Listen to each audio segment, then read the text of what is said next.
I know there are some who believe that the ongoing exercise of ridding our water bodies and forest zones of harmful equipment and machinery is unlawful and in some cases harsh. I strongly disagree, and I would advise those who take a contrary view to go to court to vindicate their position if they so wish. That is what the rule of law is all about. I should know. The Ghana law reports of modern times are littered with cases in which my clients thought it necessary to challenge government action. In the majority of occasions, the courts upheld my contentions. In a few others, they did not. That is the rule of law, which does not recognize social status, religious persuasion, political affiliation, ethnic origins, or regional adherence. Merely the law and precedent, the ancient common law doctrine of stare decisis. The Minerals and Mining Act, 2006, Act 703, is the vehicle through which a mineral license is acquired and thus confers mineral rights on the holder. Any person who without a valid license conveys any equipment onto a piece of land purportedly to conduct activities for the search, reconnaissance, prospecting, exploration, or mining for a mineral commits grievous crimes against the state.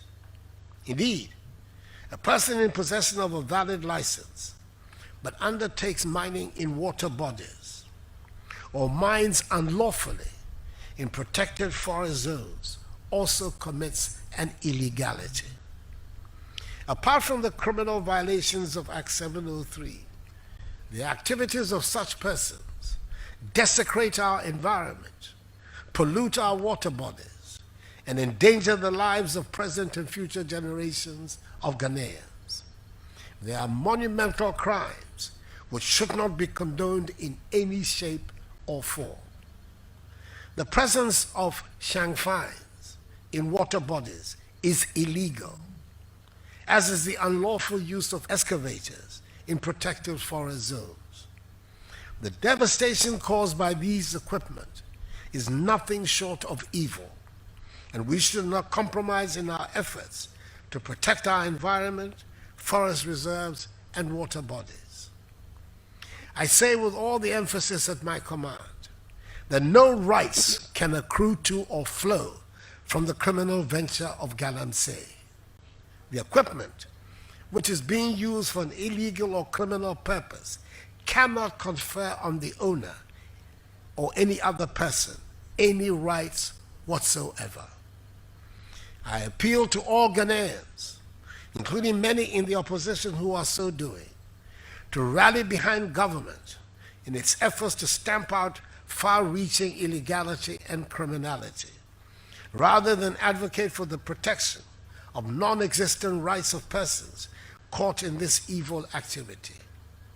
I swore an oath on 7th January to be faithful and true to the Republic of Ghana, and that is exactly what I'm doing in the fight against Galamsey. And let me pause to pay tribute to the officers, men and women of the Ghana Armed Forces who have stepped forward to perform their patriotic duties in this exercise. They deserve the loud praise of the nation. The voice of His Excellency, the President Nana Addo Dankwa Akufo-Addo, throwing his weight behind the activities of the armed forces who are embarking on Operation Halt, the fourth phase.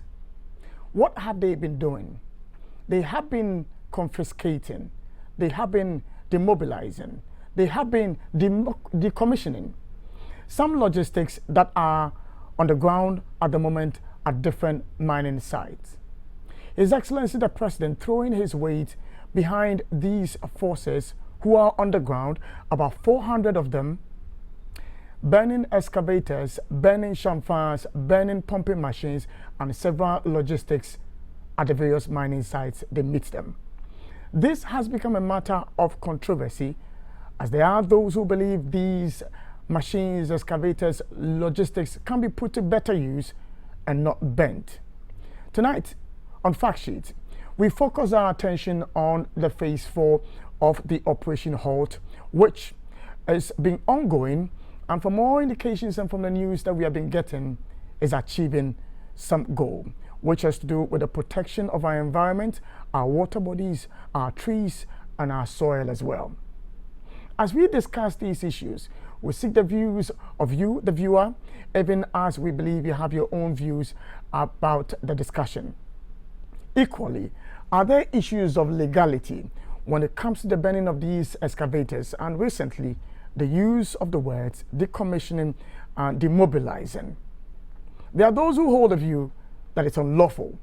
There are those who hold the view that it would lead to the situation where would have the state having to pay judgment debt to some of these operators of these excavators. His Excellency the President says, well, the courts are there for you. We'll be glad to meet you there. And if you win, obviously, the state would pay. If you don't, your machine is gone. Is that the way we should approach the conversation about the effort of ridding our environment of these heavy-duty equipment at our forests? Those are the issues we'll try to discuss this evening on Fact Sheet. We would also try to understand the law that His Excellency the President referenced, which has to do with the Mineral and Mining Act. What really does it say about confiscating some machinery at any mining site, be it for legal or illegal purposes, and what should be done when it's taken? We'll try and focus attention on that. We'll also try to focus our attention on calls for the suspension of mining for, let's say, a year to see what we can achieve as a nation. That's our focus tonight on Fact Sheet. We'll try to understand all these issues and the way forward, even as we try to salvage the situation when it comes to our environment. My name is Samuel Ishen, and I gladly welcome you to tonight's edition of Fact Sheet.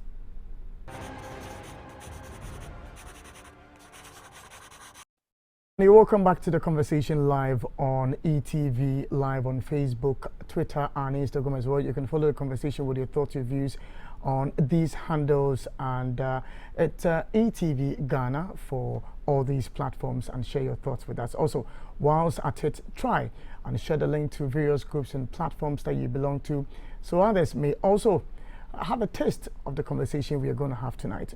So if we are talking about the mining activities and the developments so far, tonight to help me, dissect the issues, I would have Mr. Albert Kobina Mensah join me. He's a doctoral researcher at the Ruhr University, Germany, and CEO for CEPSA Africa.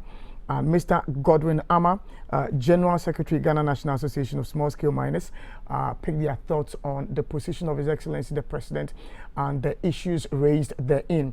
Even as the conversation progresses, I'll take the time to take you through some bits of the Minerals and Mining Act, so we would abreast ourselves with the position of the law when it comes to the confiscation of either excavators, chamfer, pumping machines, and several others.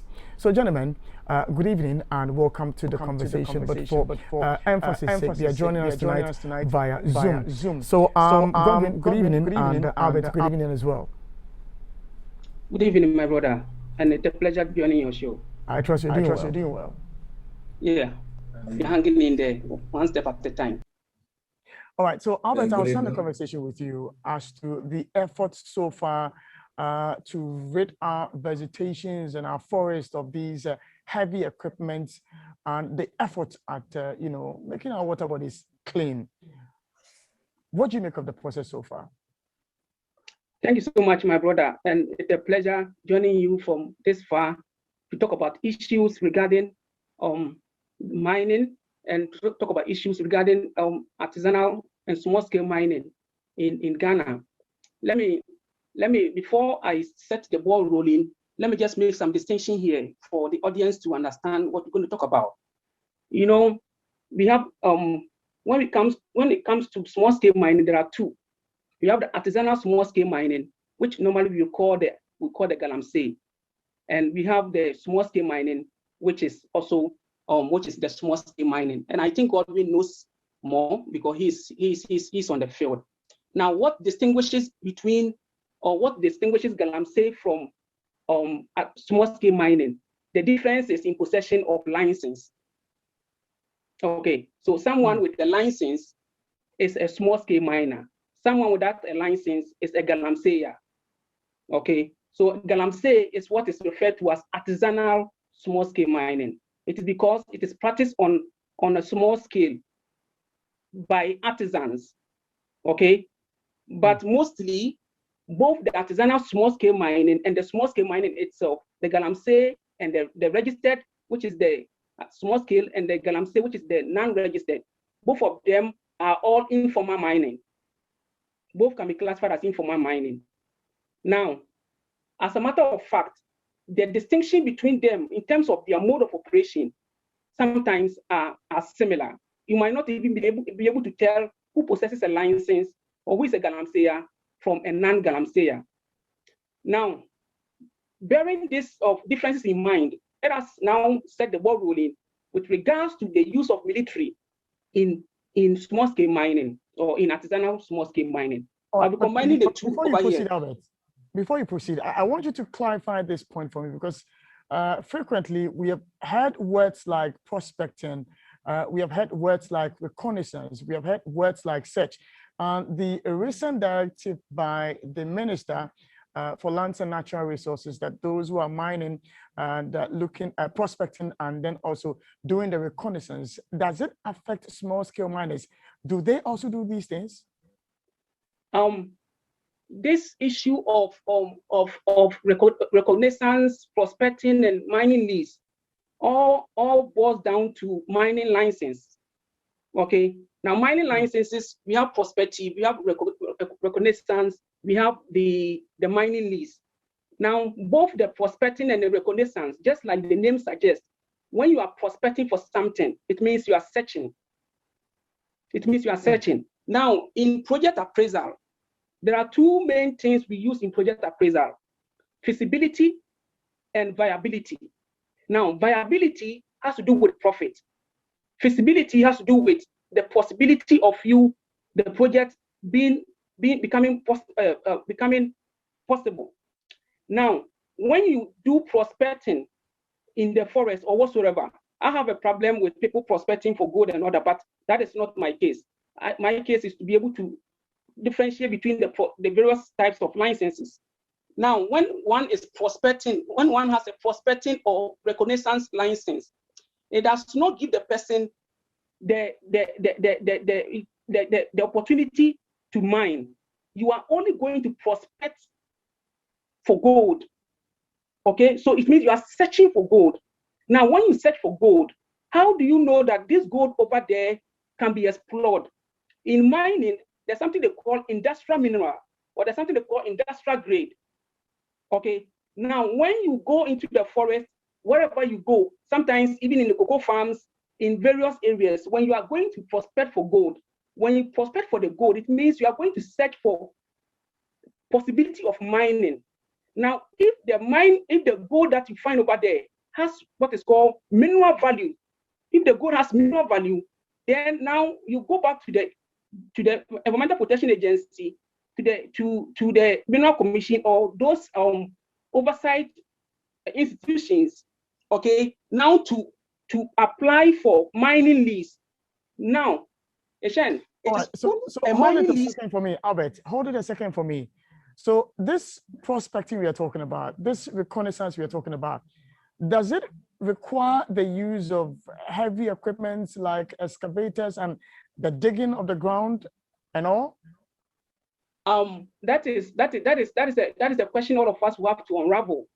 But what I know is that, or what the bottom line here is that, whether one is using bulldozer, one is using excavator, or whatever heavy machine one is using, it does not give the person the permit to mine, whether in the forest or wherever the person is prospecting for gold, because the person does not have what it takes. You are only prospecting. You are finding out the feasibility and the viability of exploring for gold.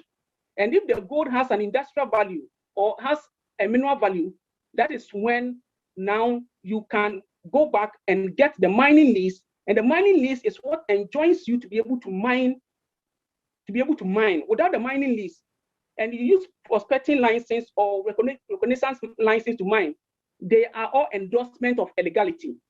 All right. So Albert, there's a reason why I'm asking you this question about, the prospecting, the reconnaissance, and its applicability to the activities of these small-scale miners. You have already differentiated between who a Galamsey is and who a small-scale miner is.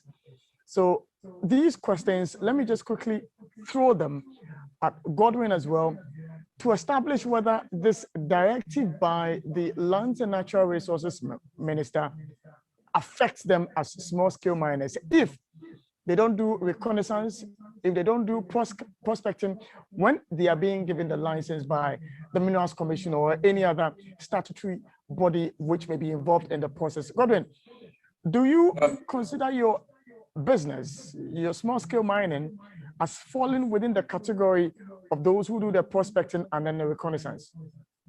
First of all, let me greet your cherished viewers and also all small-scale miners. But before I come to that, let me respond to some of the issues that was answered by Albert. I think for small-scale mining, clearly the law states who a small-scale miner is. You should be of more than 18 years and above. You should be a Ghanaian, and you go through the process to acquire your minerals, your license, which shouldn't be more than 25 acres as an entity, and also go and get the EPA permit. Within the EPA permit, it shows how your mining will be done and how your reclamation to be done in terms of restoration of the environment. Then a water resource commission for you to be able to pull water from the various rivers into your ponds to operate with. Then the digging permits.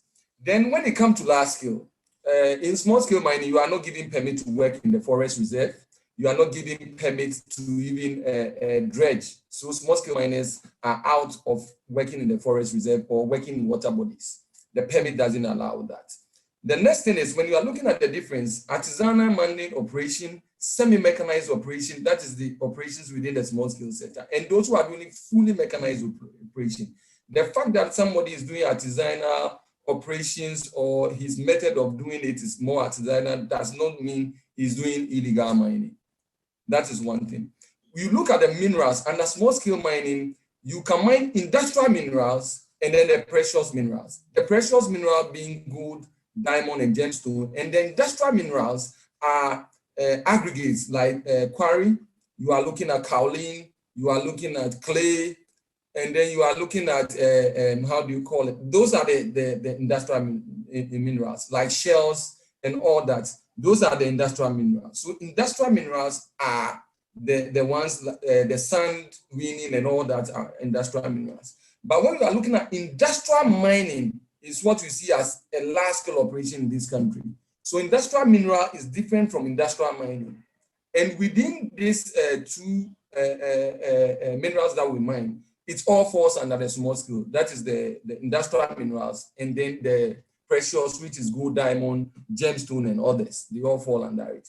When it comes to issue of prospecting, reconnaissance, prospecting, and then the mine lease, that one is done by the large-scale operators. Small-scale miners don't even start the operations going through reconnaissance and then prospecting and then the mine lease. So anytime you hear that, there are processes that you go through for you to be able to start your mining as a large-scale company. All right, so let's establish this point. That we have. Yes. So you are not affected technically by the directive by the minister, if I understand the words that you're explaining, because those were the words of the minister about reconnaissance, prospecting, and those with mining lease, that they are supposed to halt the activities. It doesn't affect you. Yes, it doesn't affect, but you see, within the those who have mining lease, we have what we call the tributor license, where someone, a company, an entity is maybe mining the large scale, but have some deposits that can be mined by the small players. So you can go through the process to acquire what we call a tributor license. And the tributor license, the large scale operate entity is there, and then gives portion of its concession to the small players and manage the way they work on its concession.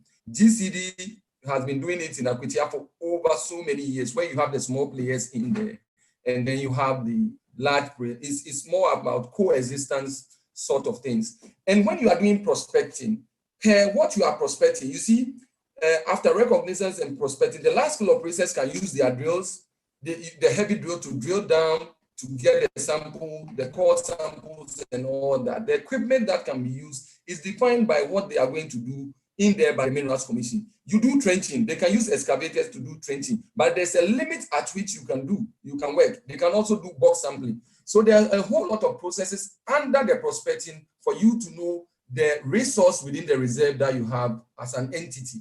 So if you are not a technical person, you will be saying that somebody is doing prospecting, by the end of the day, he's doing mining. No, he's doing trenching to check. And they are the environmental impact assessments that have been done, so that when you finish this and this is what you should do, which is spelled under the prospecting lease that have been given to an entity to operate within the country. So, right, so let's come to the substantive matter on our table this evening, which has to do with the president's position that he in support of the actions of the military on the ground, and that the confiscation and banning, and now let me borrow their words, the demobilizing and decommissioning of these excavators, he's in support of it, and that if you have a problem with it, go to the court.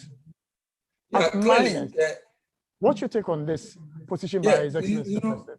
We are in a country that is made of laws. And for the president saying we should go to court clearly shows that, yes, when there are issues, we need to use the rule of law and ensure that we establish the reality of the issue, and then people will get justice. So going through the court is something that at the end of the day, when you are affected as a miner, you should go through to the court. But if you look at the position that's endorsing the banning, when you look at the amendments that were done in the Minerals and Mining Act in 2019, it shows clearly what the guidelines to follow as a country to ensure that equipments and other excavators and other equipments engaged in illegal mining should be handled. And before it can be banned, or it will be whatever it will be done, because it spells out that it should be confiscated, sent to the police station, going through the legal process. After going through the legal process, 60 days after, then the minister in charge of lands and natural resources, or in charge, should allocate it to an institutions in government, and it should be gazetted for its banning of this. Hello? Can you hear me? Hello? A little challenge with the line of Godwin, but he was referencing the amended act. So let me just quickly read what he was talking about, and then we can continue the conversation. Yeah, Godwin, can you hear me? All right, so it looks like we're having a little challenge with Godwin's line. So that where a person is arrested for an offense under subsection 3 or 4, any equipment used in or associated with the commission of the offense and any product derived from the commission of the offense shall, regardless of the ownership of the equipment or product, be seized and kept in the custody of the police. A court which convicts a person of an offense under subsection 2 or 3 or 4 shall, in addition to the penalty that it may impose, order the forfeiture of any equipment or product seized under subsection 5 to the state. The minister shall, within 60 days after the confiscation of the equipment or product, allocate the equipment or product to the appropriate state institution and publish in the Gazette the name of the state institution to which the equipment or product is allocated. So that was the reference that Godwin was talking about. So Godwin, if we are going by this reference you just gave us, then the law is in your favor, And therefore, you know, you should not be worried about the activities of these Operation Halt, you know, officers on the ground. Okay, can you hear me, please? All right, it looks Hello? like still I'm having a little challenge with the line of GoTV. But quickly, let me go to Albert and pick his thoughts on the position of His Excellency the President on this matter, and whether the law supports His Excellency the President, and whether we are not building a situation for judgment debts to be paid to some of these miners who may legitimately have their licenses and maybe doing small-scale mining. Albert, what's your take on the President's position? Thank you so much, and thank you so much, Godwin, for those clarifications. As a matter of fact, what you read over there, before I make my submission, we did not even see burning of excavators or equipment over there in that act, the Mineral and Mining Amendment Act in 2019. Now, before I proceed, I would like to give you a chronology of military interventions in artisanal and small-scale mining. Now, over the years, military intervention had been employed since the 1980s. Now, in the 1980s, the police were used to chase the miners into the bush, confiscating their material, their equipment and all that. Then we came to the 1990s, where the police was also used. Then we came to the 2000. Now, when we came to the 2000, there was another also military intervention that was employed. 2006, President Mahama also 2006 was Kufuor, right? Also brought about military intervention. 2013, Mahama also brought another one. Okay, then in 2017, Nana Akufo-Addo or MPP brought Operation Vanguard. Now, all these military interventions have gotten their names, different names, but similar mode of operation. Issues of human rights abuses, issues of confiscation of equipment, issues of shootings, issues of burning of equipment.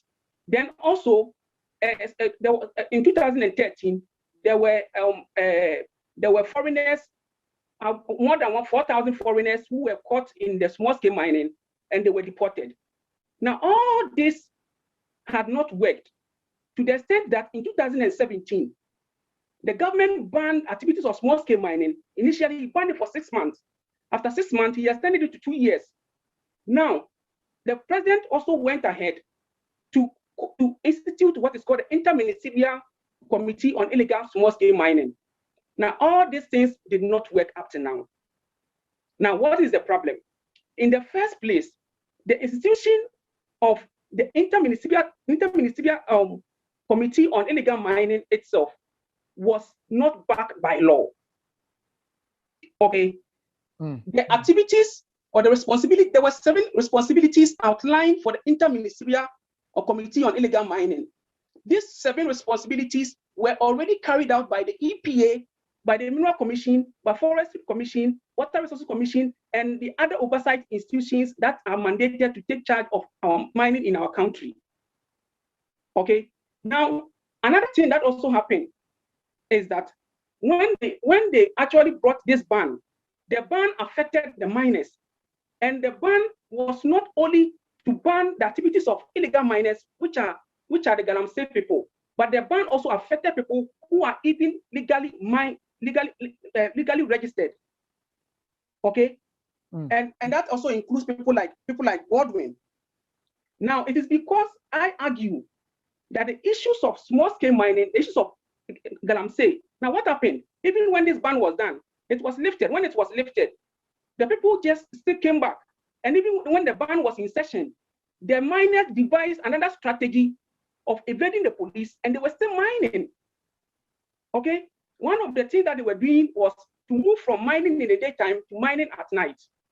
Another thing they were doing was to use, I think Godwin is a technical person, so he can give us a specific name, is to use some gadgets that detect gold. Because when the gadget comes into presence of gold, it beeps. Now, all what I'm trying to say is that none of these activities stop the miners from engaging in the illegality. So it is because we have not been able to deal with the root cause of the problem. Now, let me give you an example. Between 1980 to 2020, we are talking about not less than 30 mining laws, 30 mining acts, 30 mining regulations that have been enacted. More than 30 to deal with the mining sector. Now, out of this more than 30 mining regulations that have been enacted between 1980 to present, especially when it started from the PNDC law 218, became to the PNDC law 217 to deal with mercury. PNDC law 218 deals with registration of small-scale mining and who qualifies, like Godwin spelled out, the person should be 18 years and all that. Then we came to the PNDC law 219, which talks about precious mining marketing corporation to be able to buy jewels and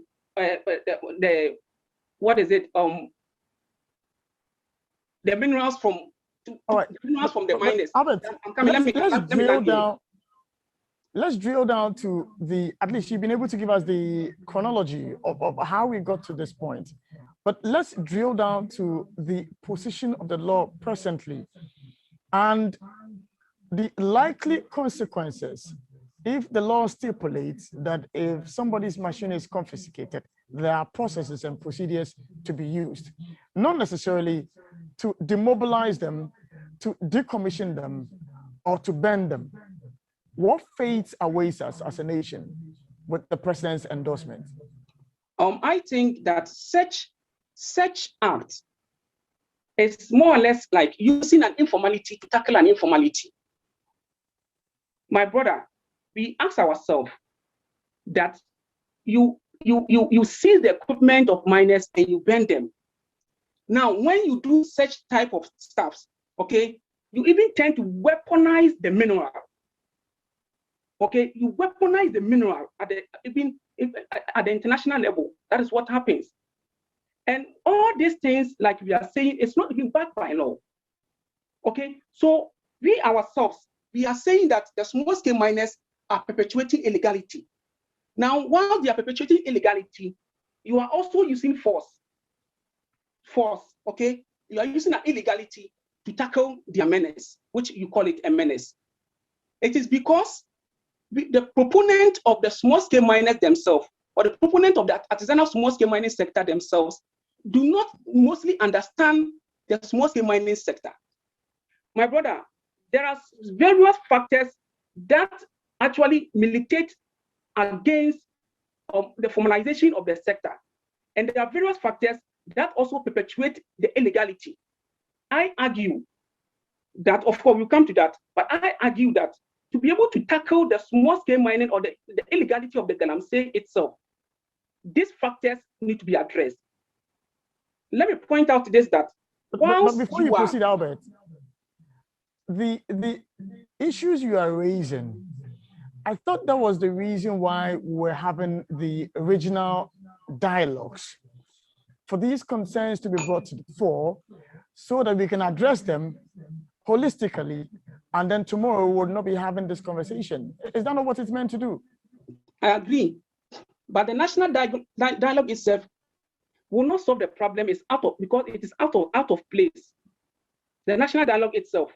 My brother, let me give you some of these factors why the national dialogue is out of place.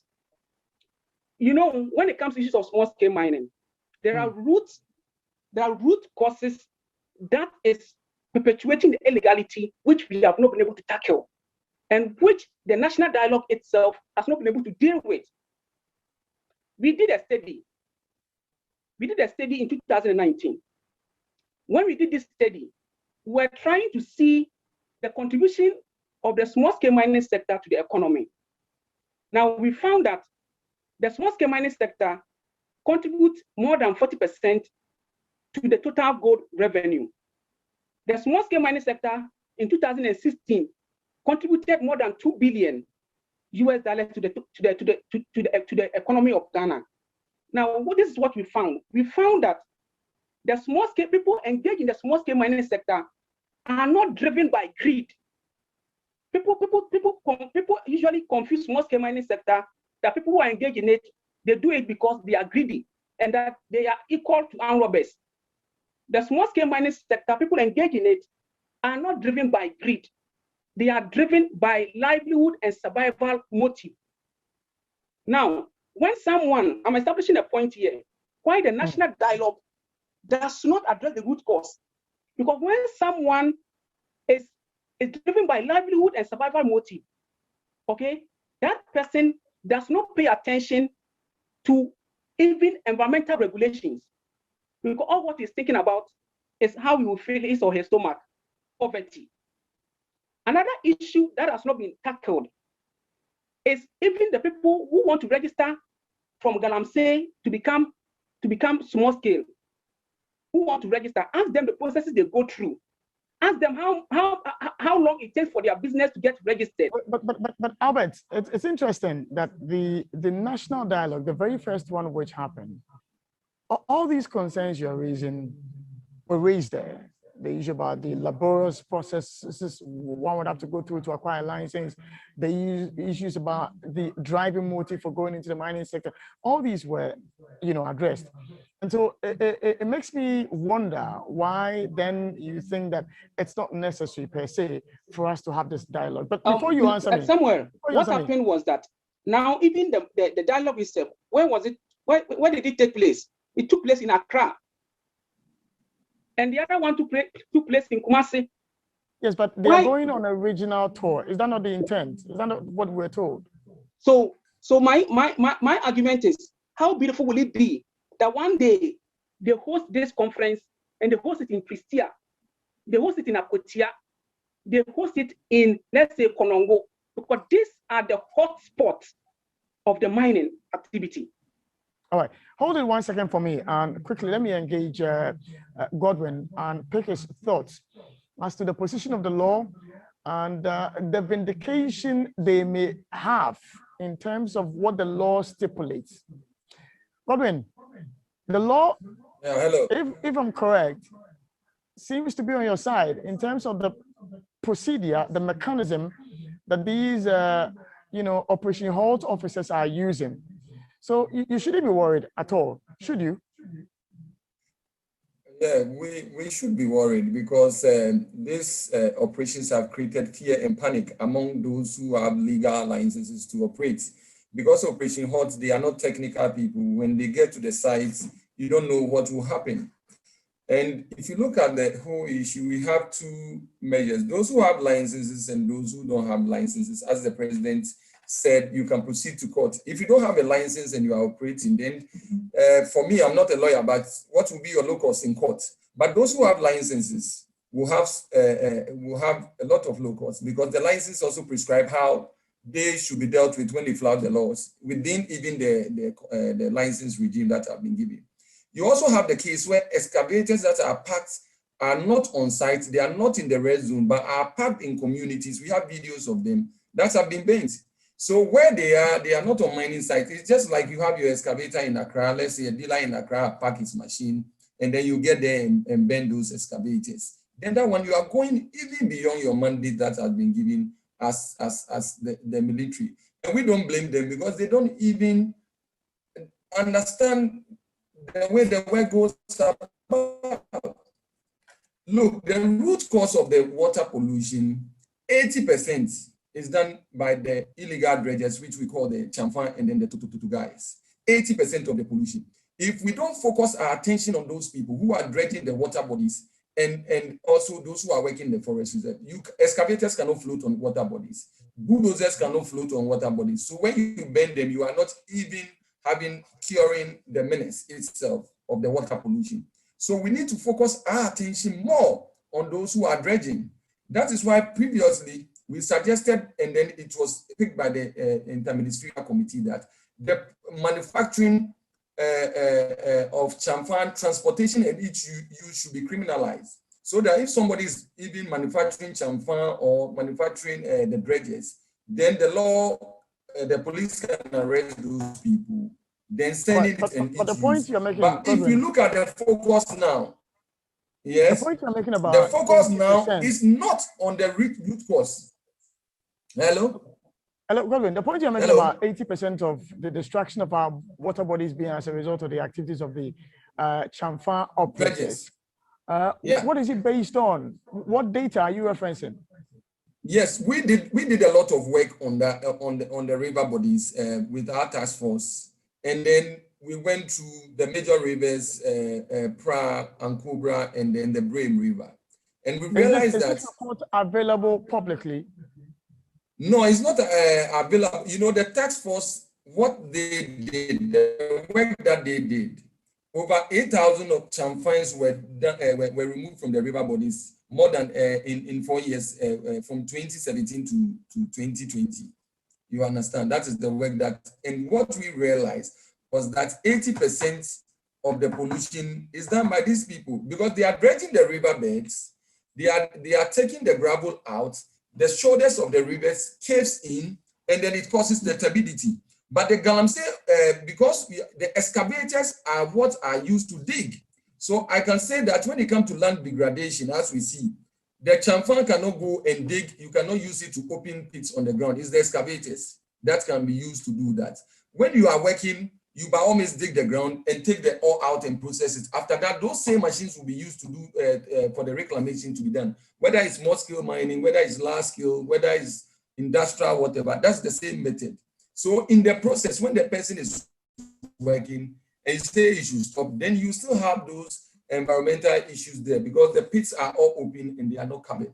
So those who have licenses, you can trace them easily for them to do their work. So when you ban the excavators, yes, in the short term, a lot of people will go underground, they will not work. You think once you stop and the military leaves, these people will start the operation. So there should be a sustainable way of dealing with this issue. Okay, so amongst your members, Godwin, so banning of the excavators, there's no way.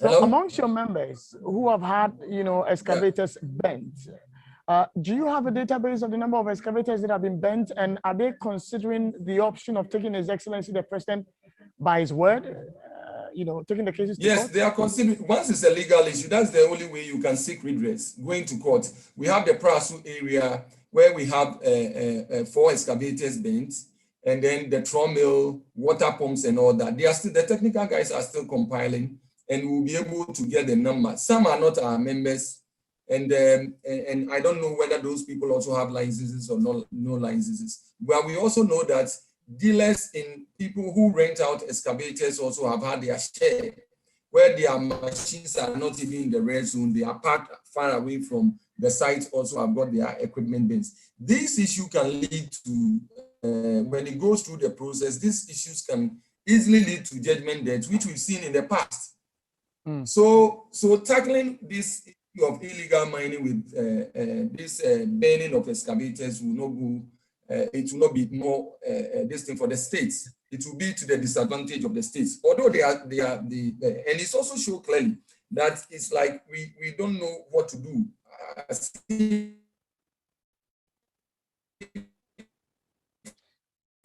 All right, so it looks like Godwin's challenge, we're having a little bit of problem with this. Because in the past, excavators were picked from various mining sites. We'll be wrapping up and we'll take the final call for this evening. That's Albert, and we'll be right back.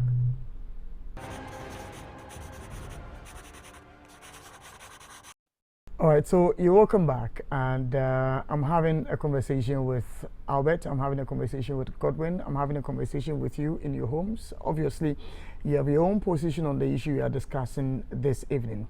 But in wrapping up the conversation, I'll start with you, Godwin. There are those who hold a view that the call by the Ochehene that there should be a total suspension of mining in the country for a year is the path we should go. So it would allow for the regional dialogues to happen, so we can have, a report to work with at the end of the day.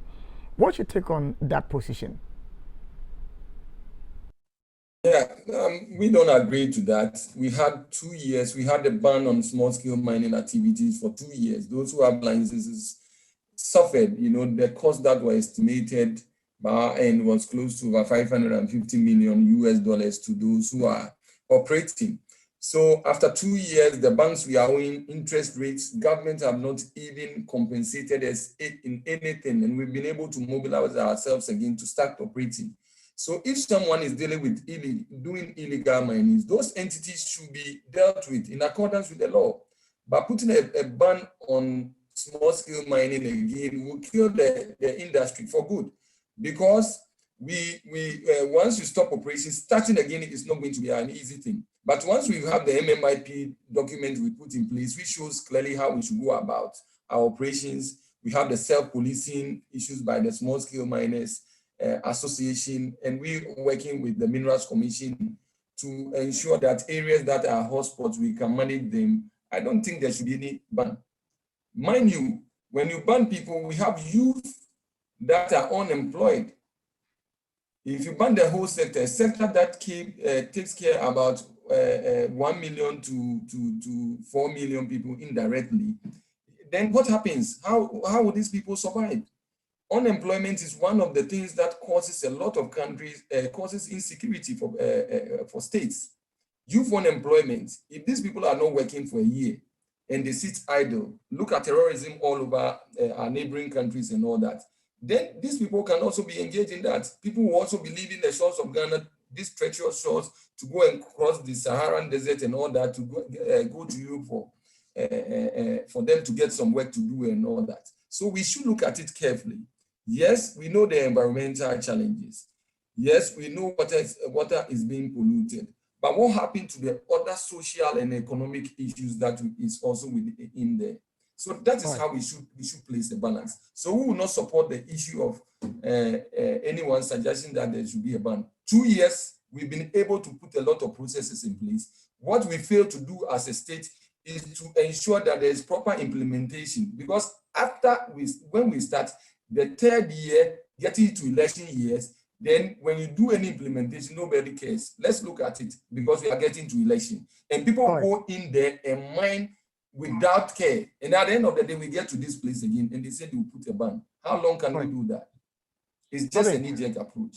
So we will not support any ban.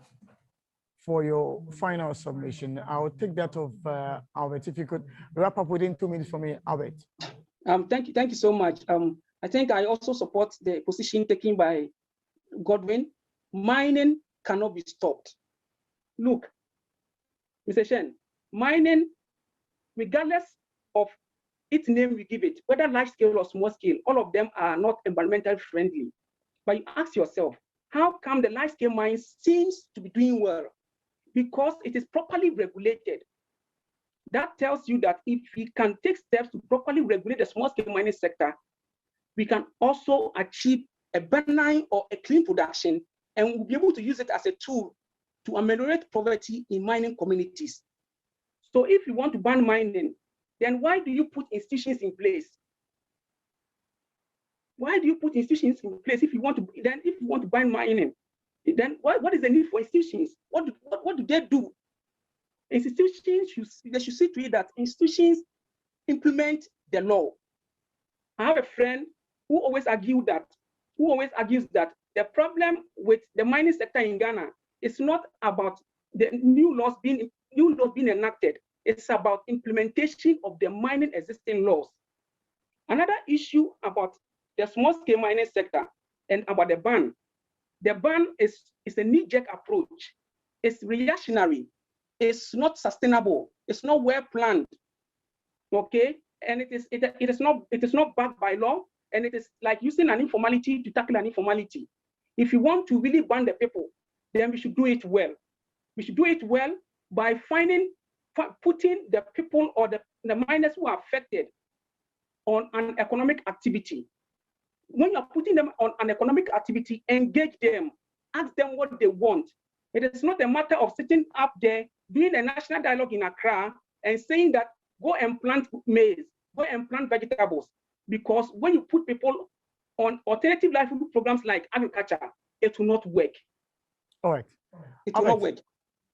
Thank you for your submission this evening. For want of time, we would have to end the conversation here. I wish we had more time to delve into other areas of the conversation, but I will thank you as well, the viewer, for being a part of our deliberations tonight. I've been having this conversation with Mr. Albert Mensah, who is a doctoral researcher at the Ruhr University, Germany, and CEO for SEPSA Africa, and Godwin Ama, who is General Secretary, Ghana National Association of Small Scale Miners, thoughts on the latest developments when it comes to the mining sector.